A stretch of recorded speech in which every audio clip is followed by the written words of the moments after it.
Oke, baik. Bismillahirrahmanirrahim. Assalamualaikum warahmatullahi wabarakatuh.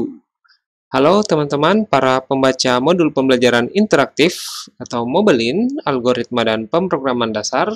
Selamat datang kembali di channel Pak Coding, rumah para programmer pemula.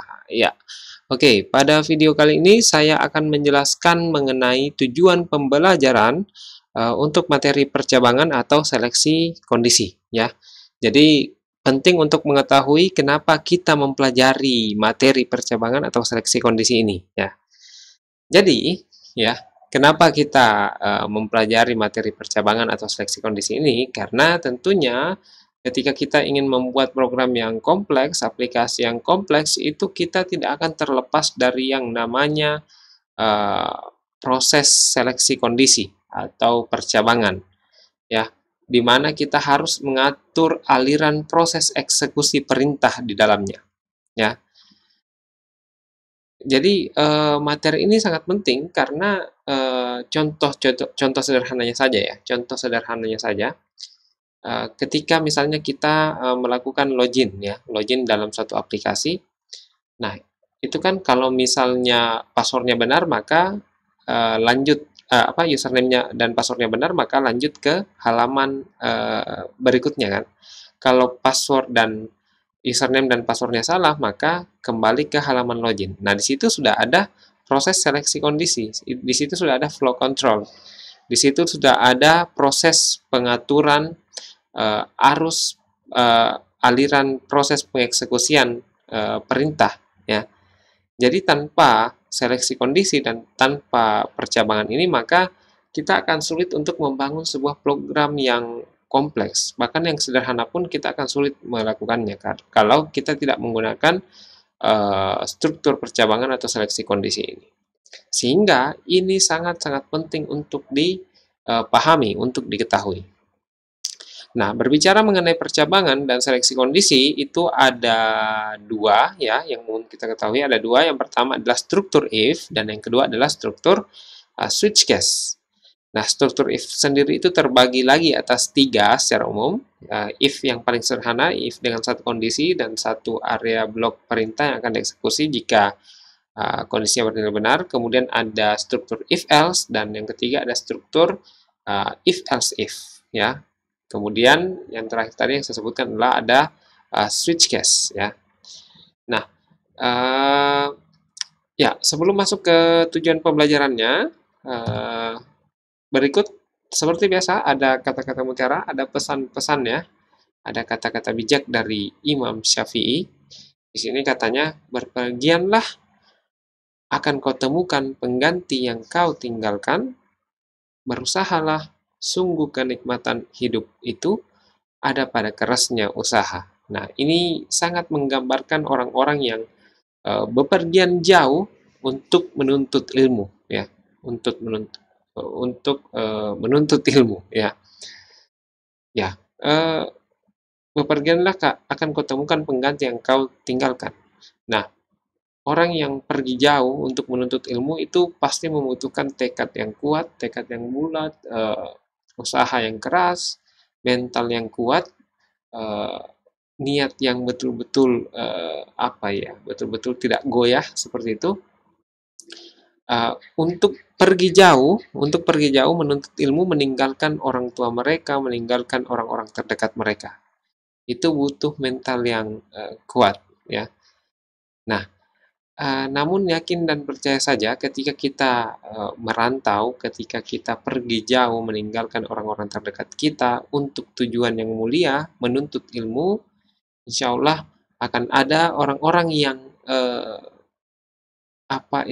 bukan menggantikan sebenarnya, tetapi akan ada orang-orang yang bisa membuat hati kita gembira, lebih bersemangat, sama dengan ketika kita berada di tengah-tengah keluarga kita. Ya. Jadi yakin saja, utamanya adik-adik atau teman-teman yang mungkin harus merantau jauh dari keluarga, Ya, saya yakin kalian sudah menemukan orang-orang yang seperti yang saya maksud itu, ya. Kemudian berusahalah, sungguh kenikmatan hidup itu ada pada kerasnya usaha. Jadi ya menuntut ilmu, pergi jauh dari keluarga, merantau itu sudah salah satu merupakan usaha yang keras ya. Tapi jangan sampai juga merantau tapi tiba di tempat rantauan kerjanya cuma bersantai, kerjanya cuma eh, bersenang-senang, tidak sesuai dengan niat awalnya untuk menuntut ilmu. Nah, itu keliru ya. Jadi di sini yang dimaksud dengan kerasnya usaha adalah pantang menyerah, gigih, tekun belajar. Eh, Nah, ketika kalian sudah melakukan itu semua, yakin dan percaya, maka suatu saat kalian akan menikmati hasil usaha dan kerja keras kalian itu. Ya, jadi ada juga istilahnya seperti ini: berakit-rakit ke hulu, berenang-renang ke tepian, bersakit-sakit dahulu, bersenang-senang kemudian. Jadi kalau kalian ingin menikmati hidup kalian di masa yang akan datang, maka bekerja keraslah, ya, bekerja keraslah. Kalau kalian tidak ingin bekerja dengan otot di masa yang akan datang, maka asahlah otak kalian sejak sekarang. Ya, saya ulangi, jika kalian tidak ingin bekerja dengan otot di masa yang akan datang, maka asahlah otak kalian dari sekarang. Oke ya, semoga bisa dipahami. Oke, jadi tetap semangat dalam menuntut ilmu. Insya Allah setiap usaha yang kita lakukan, setiap kerja keras yang kita lakukan, setiap pengorbanan yang kita lakukan, entah itu pengorbanan dalam bentuk materi, waktu, tenaga, dan mungkin juga perasaan, itu akan ada dampaknya ke depan. Kita akan memetik buahnya yang manis itu di masa yang akan datang. Oke, adapun tujuan pembelajaran dari materi percabangan ini adalah yang pertama, mahasiswa diharapkan dapat menjelaskan definisi dan jenis-jenis struktur percabangan dalam C++, ya. Kemudian yang kedua, mahasiswa dapat menerapkan penggunaan sintaks struktur percabangan dalam C++. Yang ketiga, mahasiswa dapat menentukan penggunaan jenis percabangan yang tepat, ya. Jadi ketika misalnya ada dua kondisi, tipe percabangan apa yang paling tepat untuk digunakan. Jika cuma satu kondisi, yang struktur if mana yang paling tepat untuk digunakan. Ketika misalnya penentuan pengeksekusiannya membutuhkan input-inputan tertentu, maka struktur percabangan yang mana yang paling tepat? Apakah menggunakan if atau switch? Ya. Kemudian, mahasiswa dapat membuat program sederhana penerapan struktur percabangan. Jadi, Anda diharapkan dapat membuat program sederhana menerapkan struktur percabangan if dan switch case tadi.